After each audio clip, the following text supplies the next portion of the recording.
항쟁이 기관차 11호로 길중 당과 투쟁. 꼬무나를 중심으로 단결한 베네수엘라 민중은 반드시 승리한다. 민중 정권은 민중이 사회의 주인이 되는 정권이다. 민중이 국가주권과 생산수단의 주인이 되는 정권이 바로 민중 정권이다. 민중을 정권의 주인으로 내세우고 민중을 위해 복무하는 것은 민중 정권 건설의 근본 원리다. 민중 정권을 강화하는 것은 곧 민중의 이상인 공동체를 위한 제도를 옹호고수하고 공고발전시키는 길이자 민중의 자주위협을 전진, 완성하기 위한 확고한 담보다.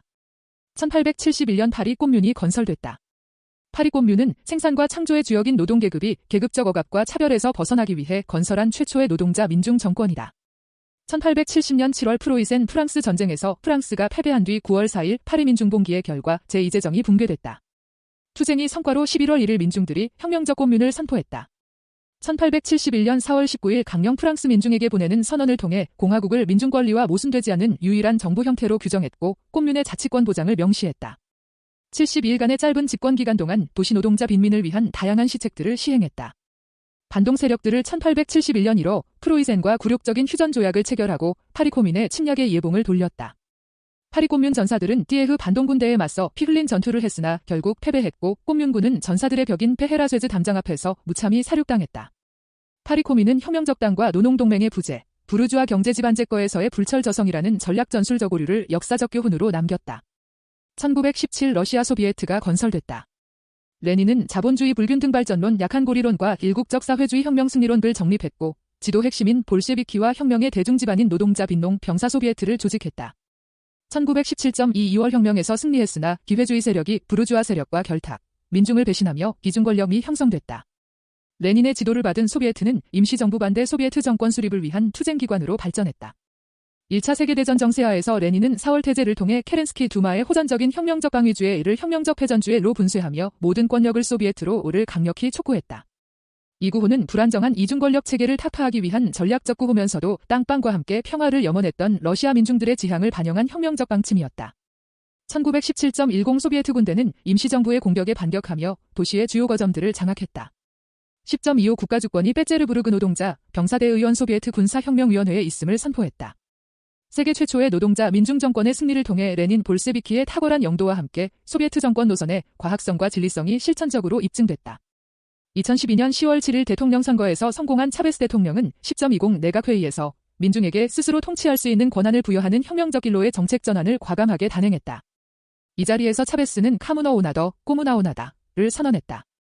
이날 차베스는 꼬무나 건설은 모든 정권기관이 나서야 할 제1의 책무임을 강력하게 촉구했다. 차베스는 서거 직전 자신의 삶처럼 꼬무나 프로젝트를 마두로 대통령에게 맡겼다. 볼리바르 혁명위협의 지도자 마두로에게 있어서 꼬무나 건설은 차베스 유훈의 관철이고 사회주의의 실현방도다. 마두로 정권은 공동체평의회를 통한 주민자치와 이를 통합한 상위 공동체인 꼬무나 제도를 법률로 뒷받침했다. 2006 공동체평의회법, 2010 꼬무나 조직법 등 민중권력 법률들 제정해 주민들이 지역단위에서 자치의회를 구성하고 자체 생산조직과 재정기구를 운영할 수 있게 구조화했다. 차베스 서거 후 지금까지 더욱 가혹해진 미국의 대베네수엘라 봉쇄 정책에 맞서 민중정권 강화를 위해 가속적으로 꼬무나 건설을 진행하고 있다. 2025년 1월 10일 7T, 7대변혁계획, 정책이 발표됐다. 7T는 경제변혁, 석유를 넘어 관전한 독립, 기술과 주권 평화 주권 잔보, 포괄적 접근 방식 사회변혁, 헌신의 갱신 정치적 변혁, 대중의 힘과 합의 생태적 변화, 녹색공약 지정학적 변화, 새로운 세계구조다. 이 핵심 과제들은 6만 3천 개 이상의 민중의회와의 협의 과정을 통해 정리됐다. 마두로는 대통령이 국민이고 국민이 대통령이다 프로젝트, 계획, 국민, 대통령을 합하면 조국이 탄생한다고 긍지 높게 말했다. 정책 실현을 위한 국민투표에 앞서 46,762개의 꼼뮌 공동체평의회에서 약 36,000 개의 지역사회 프로젝트가 제출됐다. 현재 미제국주의의 베네수엘라에 대한 침략이 심화되고 있다.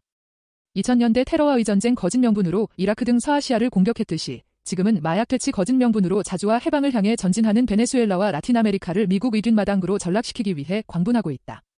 도둑놈이 몽둥이를 든다고 진짜 마약범죄국인 미국이 마약 퇴치 모범국인 베네수엘라를 악랄하게 모략하고 있다.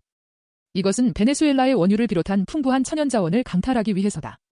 미제국주의는 남카리브해에 대규모 침략 무력을 집중하고 베네수엘라 민중을 공공연히 살해하는 동시에 친미극 우파쇼무리의 거짓 선동 폭동 테러를 배후 조종하고 있다. 9.25 마두로 대통령은 꼬무나는 직접 민주주의의 훌륭한 중심이자 반제국주의의 방패다라고 정의했다. 민중정권은 병영을 국민에게 슬로건을 들고 정규군 볼리바르 국민군과 비정규군 볼리바르 민병대를 과감하게 지역사회와 통합했다. 이는 베네수엘라의 방위력을 대폭 강화하는 획기적인 조치이자 정권과 민중 사이 일심 단결이 없인 결코 시행할 수 없는 변혁적 조치다. 조국 수호를 위해 이미 450만 명이 입대를 자원했고 그 숫자는 계속 늘어나고 있다.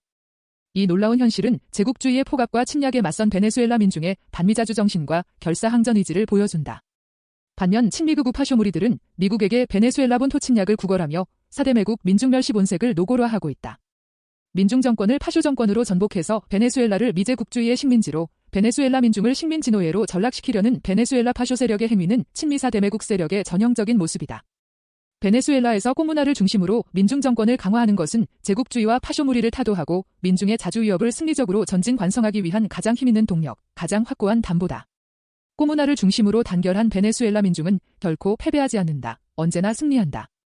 인류가 제국주의 파시즘을 끝장내고 사회의 진정한 주인으로서 모두가 평화롭게 행복한 삶을 영위하는 새 세상은 반드시 온다. 우리는 제국주의와 파시즘을 경멸하고 민중 중심의 새 사회를 건설하는 정의의 투쟁에서 베네수엘라 민중과 끝까지 함께할 것이며 언제나 승리할 것이다. 제국주의와 파시즘을 타도하자. 꼬문화원하다. 사회주의원하다. 단결한 민중은 결코 패배하지 않는다. 베네수엘라 승리. 마두로 승리. 승리의 그날까지 언제나. 2025년 10월 21일 카라카스. 세계 반제 플랫폼.